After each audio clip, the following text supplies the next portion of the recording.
I can't take on more business without more staff, but I don't have the money to hire anyone. I'm sure you've been there. I've been there. I'm Chris Cooper. This is Business is Good.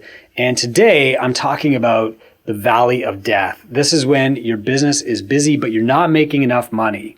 You have cash flow, but not enough to hire someone else without cutting your own pay. Every business goes through 4 phases. It goes through a systemization phase, an optimization phase, a growth phase, and a scale phase before it gets really, really big. And a business doesn't grow to the level of its marketing. It falls to the level that it's completed of the 4 that I just mentioned. If you want to, you can picture each of these stages as kind of like a bigger and bigger mountain to climb. The systemization phase is tough, but it's not a big mountain. The optimization phase is a slightly bigger mountain, and you'll reach a higher peak when you complete it. The growth phase is a much bigger mountain, and from the top of that mountain, you can see a lot. And the scale phase is truly a high peak. But in between each one of these peaks, you get these dips, these troughs that you have to go through as an entrepreneur. And a lot of these troughs have to be conquered within. They are within your brain, and you have to get through them. The first trough, the dip between the pinnacle of systemization and optimization, is called the swamp of perfection. But there's a bigger trough. It's much scarier, and that happens between optimization and growth. This is where a lot of businesses struggle and get capped and kind of like reach a limit. And this is called the valley of death. That's what I'm going to talk about today.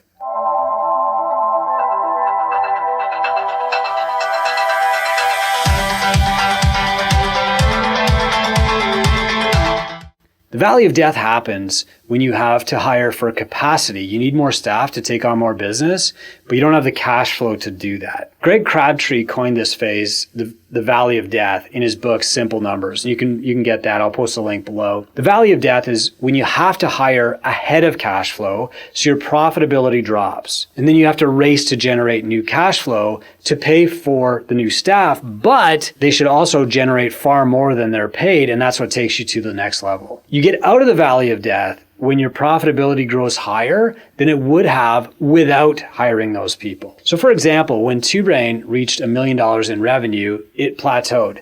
I couldn't fit any more sales calls into my schedule. I didn't have the capacity to take clients who wanted to sign up anyway, and I didn't have time to train more mentors on the team. So I was absolutely stuck. The only way forward was to hire an administrator. Now this cost money and it cut into my profitability. But hiring the administrator, Joyce at the time, that bought me back a lot of time. So she processed the payments for me. She helped clients find the resources in my materials. She shipped our welcome boxes, and she filtered our emails. While her role didn't generate revenue directly, she created the bandwidth that I needed to find, hire, and train 2 mentors for the team. And within 2 months, we were way more profitable than we could have been without her. But still, that was a little bit of risk. It was a little tiny valley of death where I had to hire Joyce ahead of the cash flow to pay her. Now, a few years later, we hit another much larger valley. And I couldn't move forward without people who were way more skilled than me, like a dedicated marketing expert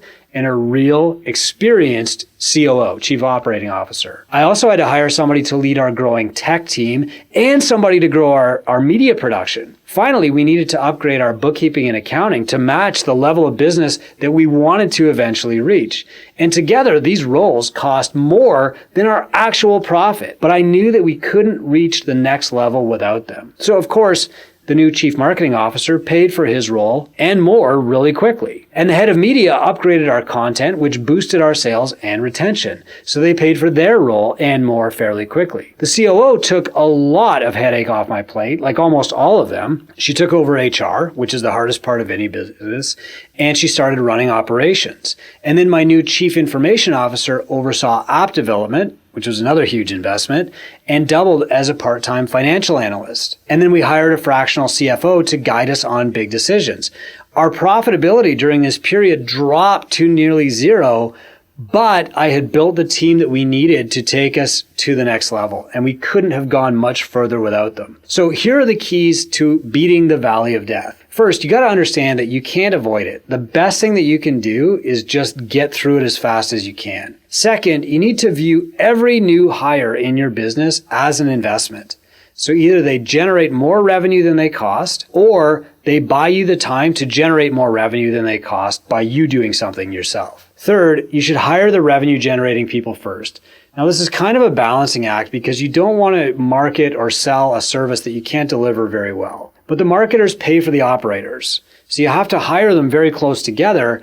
But if you need cash, hire the marketer a month or two ahead with plans to hire the operator right away. Fourth, hire people who are already better than you. I've often tried to train a beloved staff person to do a new role, but they're always limited or capped by my own skill. They're always trained by me and they will never be quite as good as me. Instead, I need to hire people who are already better than me. So when you're hiring people that you love and then training them for skill, you're actually running a bigger risk than just hiring a person who already has the skill but might be more expensive. Because that person is limited by your own skill, because it rarely works out, because the learning curve takes so long, it becomes more expensive, that it actually becomes more expensive to train them than it is to hire the expert. Because the expert will walk in and start doing the things that will pay for themselves on day one. The hires that will lift your business are, by definition, better than you at their specific job. That's what makes the valley of death so scary. You're hiring experts, and experts are expensive. But if you want to make it to the next level of business, then you need people who are ready for that level now and can pull you forward. Now, I got lucky. My CMO was a former client.